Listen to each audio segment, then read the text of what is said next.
No, no worries, man. No worries. Thanks for having me, guys, man.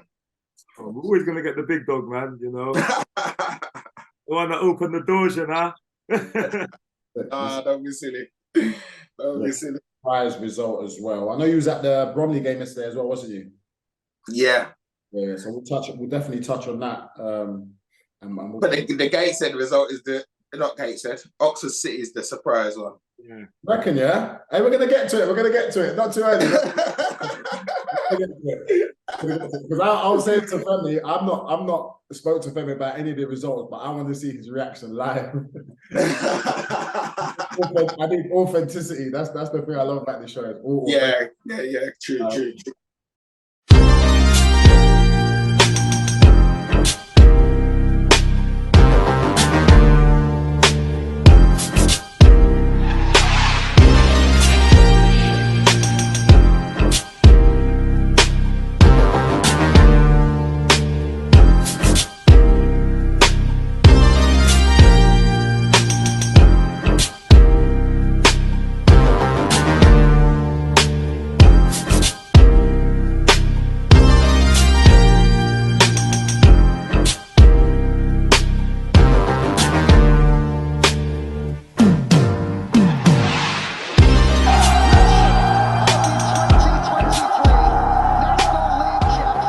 Hello, everyone, and welcome to another episode of Beyond the 92. My name is Femi Lesami, and I'm joined here by my good friend, Jamal Fifield. This is a show where we shine light on the Vanarama National League, where we discuss the latest news, players, and results. Today, I'm joined by a good friend of ours, ex-professional footballer, now turned pundit, working for Sky and also TNT Sports. I'd like to welcome you, Aaron Mclean. How are you guys? Man. Thanks for having me, guys. It's a pleasure to be on, and I've said it before, but listen, I just want to, before we start, brilliant work that you guys are doing. You know, it's a great show, and I always look forward to watching it. So props, hats off to you guys. Appreciate that. Thank you. I was gonna call you Mr. Good Luck Budging Them Now. You're gonna call me what? Mr. Good Luck Budging Them Now. Is that your slogan, your Twitter slogan, yeah? For the guys Oh, good luck shifting them now. That's the one. Good luck shifting them now. Yeah. Do you know what? Go on. That was crazy. Like, when I say last season, that obviously the Notts County Wrexham race was brilliant. It was brilliant for everyone, everyone concerned. Apart from the other teams that were trying to get promotion, but for us as pundits, and you'll know, Jamal, to have two teams like that, just going neck and neck, battling that top position, swapping places, was brilliant. And I literally just put that. I think it must have been after about the third or fourth game. Yeah. And Wrexham got to the top of the league. Yeah. So I just put good luck shifting them now. Just nothing tweet. Yeah. And it went crazy.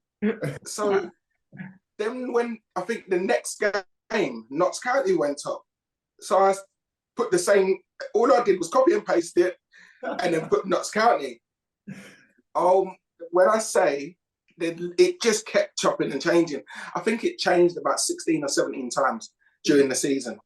And every time, that's probably been it is without shadow. The one tweet, bearing in mind, I put out some educational tweets, I put some motivational tweets, I put some deep tweets. That one tweet, good luck shifting them now, has gained the most traction. Like, there was one point, I think there's one of them, and it's got like something stupid, like 10,000 comments on it, and like my phone would literally blow up as soon as I put that tweet out. Yeah. And I was getting fans, like I was getting hundreds of fans messaging me when it would change places. If I would be working, say, and I'm doing the late kickoff, I'm on air, so I can't get to my phone. Yeah. And fans are sending, like, they're waiting for the message. People are literally only going to Twitter to see when, like, if I've posted the message. Oh, way. It's literally a line. It's a line. It's a line, but it's amazing what fans like latch onto, and the fact that they both ended up getting promoted. You know, it ended up working out well in the end. But I'd go to games, and fans would come up to me and they'd be like, "Oh yeah, good luck shifting us now." I'm like, what? I met Ryan Reynolds, and I was in the corner on air. And he was walking across the pitch and he's shouting out, "Good luck shifting them now. Good luck." And I'm like, what? It's viral. It went viral. It went viral. It was crazy. You know, that was my first engagement with Rob McElhenney and then Ryan Reynolds. Yeah. That was my first engagement with him, was via Twitter. Because the Wrexham and Notts County fans literally latched onto it. And because it was attracting so much attention, all of a sudden they jumped on, and then, I started having dialogue with them, and the rest is history. But yeah, it was crazy, that one tweet. Mr. Trick, you should have printed some t-shirts. Do you know what? At the grounds, mate. You would have made some push. The maddest thing is, so last game of the season, when I was doing Wrexham, when the day that they got promoted, I was actually going to get a shirt printed with like shifting them now. But I just thought, do you know what? It might be too far. It might be too far. And I did, again, listen, I have to stay within the boundaries of where it was BT Sport, now TNT. So I didn't want it to feel like as if there was some kind of favoritism towards Wrexham or towards Notts or anything else. Do you know what I mean? And I know I'm very aware that any praise to one club, every other club sets of fans take that as favoritism. That's just the way football is. That's the football tribalism, and that's why we all love football. No, definitely. So yeah, I didn't want to overstep that mark, but I must say it was fun. It was a good season. That tweet, yeah, it definitely caught the imagination. I can imagine. And talking about that tweet and going on to this season, obviously Barnet are now top of the league. Would you say that's worthy of that tweet, or are you giving it a little bit of time before you crown anybody? It's not worthy of the tweet yet. It's not worthy of the tweet yet. You have to have, there has to be consistency.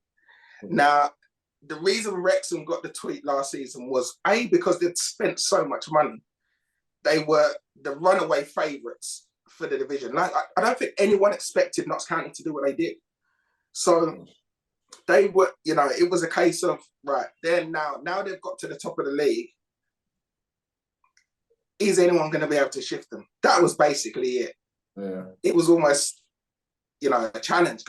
Someone go and displace them now, because with their squad, with their budget, with everything surrounding Wrexham, and with the season that they just had going neck and neck with Stockport, just missing out to Stockport, then missing out in the playoffs. So it was a case of really they should go on and win the division. For sure. You got to save that tweet.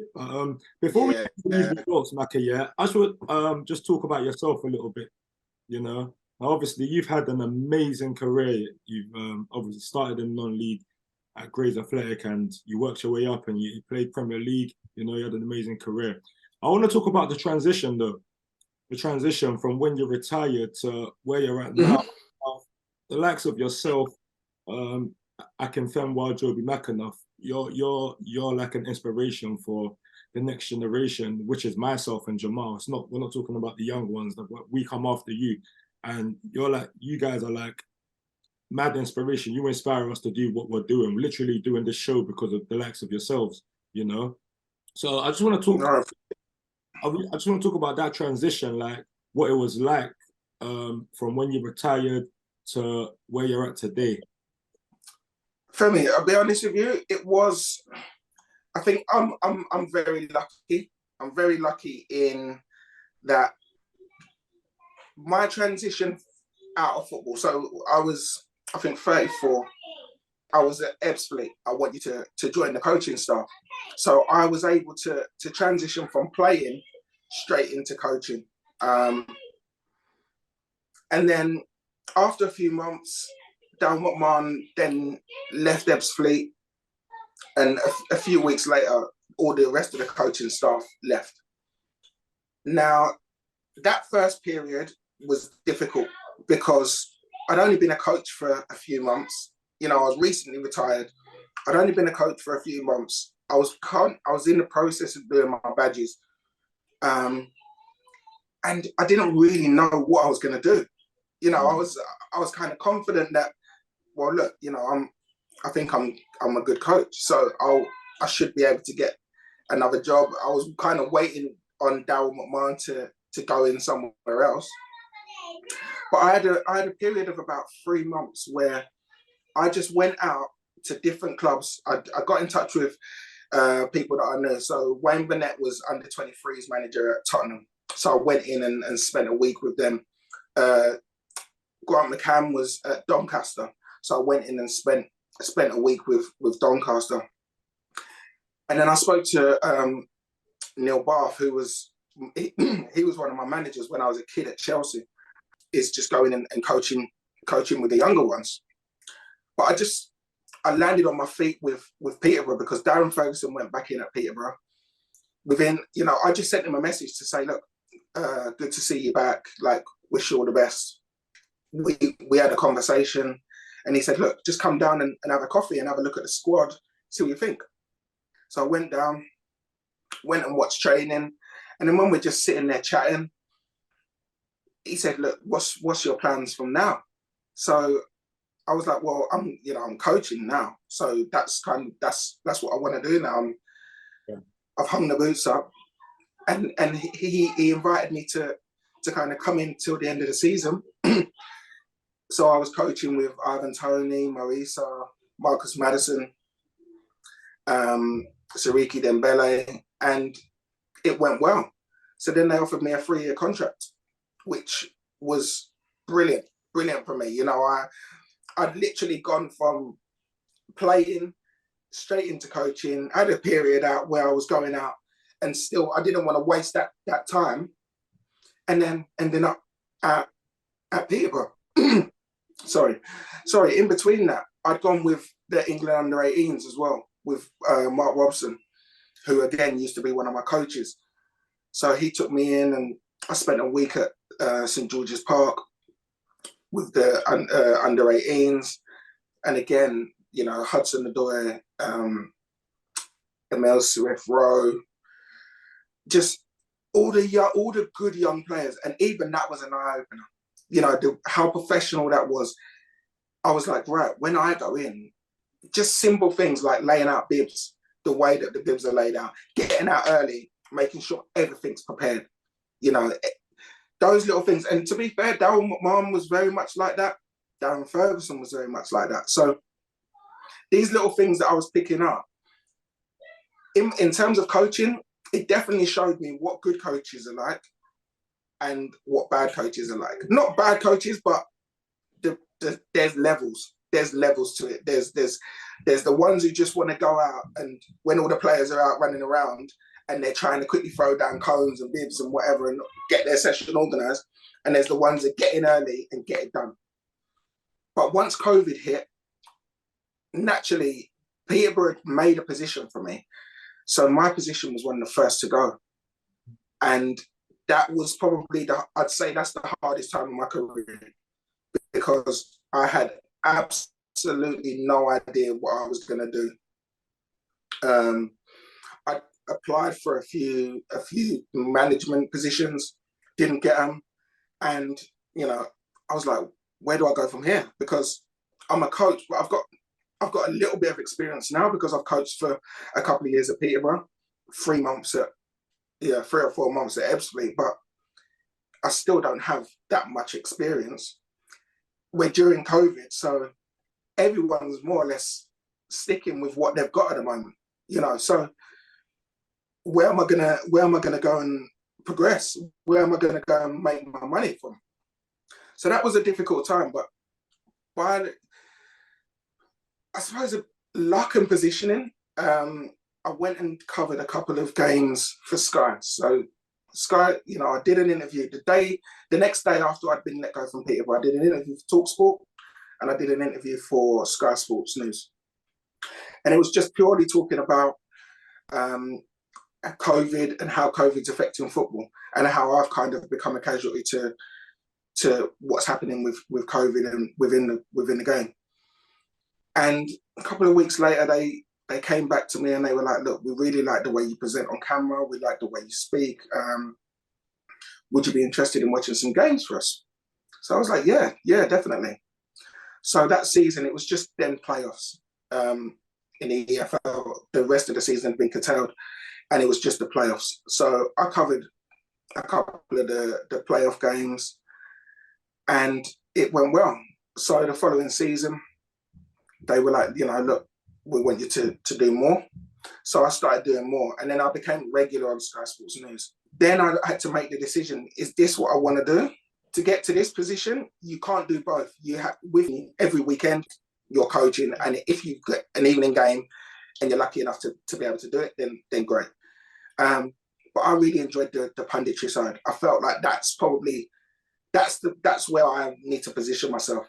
So I just focused on this. And BT Sport got in contact and said they wanted me to cover some games for the National League. So I started doing that. And again, that was very much ad hoc at the beginning, and then progressed into, I now do every single show. Sky Sports, the EFL stuff. I now do every EFL game, like League One, League Two game. TNT got me involved in Premier League, FA Cup for ITV. I would never, ever have thought that I'd be in this position at this point. But one thing I will say is that when it comes to work side of this job is what's done away from the camera. It's the research, it's the preparation. I don't cut corners on it. That's one thing. I never cut corners on my prep. I make sure that I spend hours watching footage, knowing the players, knowing their form, knowing the history between the clubs, so that when I'm on, I'm able to be able to go and do myself justice, because I know that I'm not Rio Ferdinand. I'm not Peter Crouch. I haven't had a career of hundreds of games in the Premier League.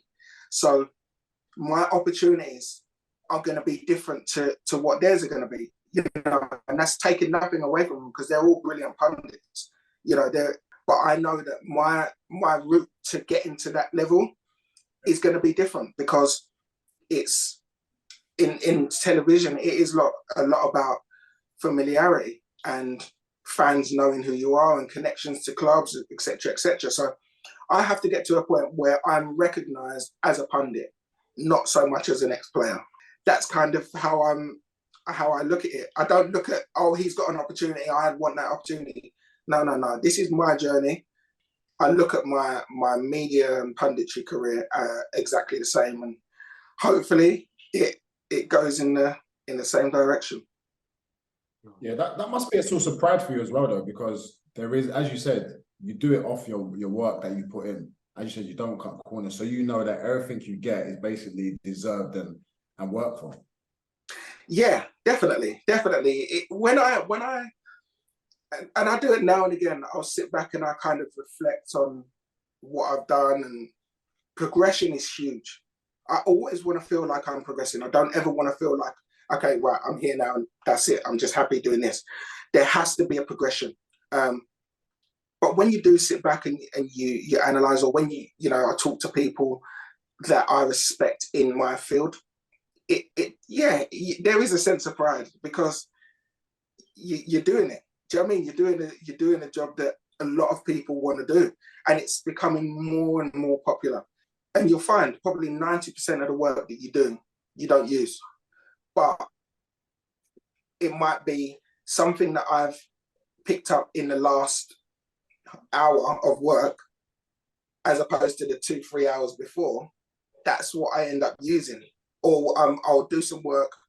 Once I've finished doing my prep, I'll go away, and then something will pop into my head, and it'll be like, oh, that could be a talking point. So then I'll quickly go and I'll research that. Oh, right, yeah, okay, cool. And then that might be the little nugget that I end up using when I'm on air. Now, people, listen, nobody would really know that. And no one needs to know that. That's for yourself. It depends on how much you want to put into it. But I think the more you put into it yourself, the more you end up getting out of it. That's definitely what I found. Fingers crossed, TNT continue to cover the National League, because it's been amazing. There's been so many players that have, kicked on because they're being able to be seen.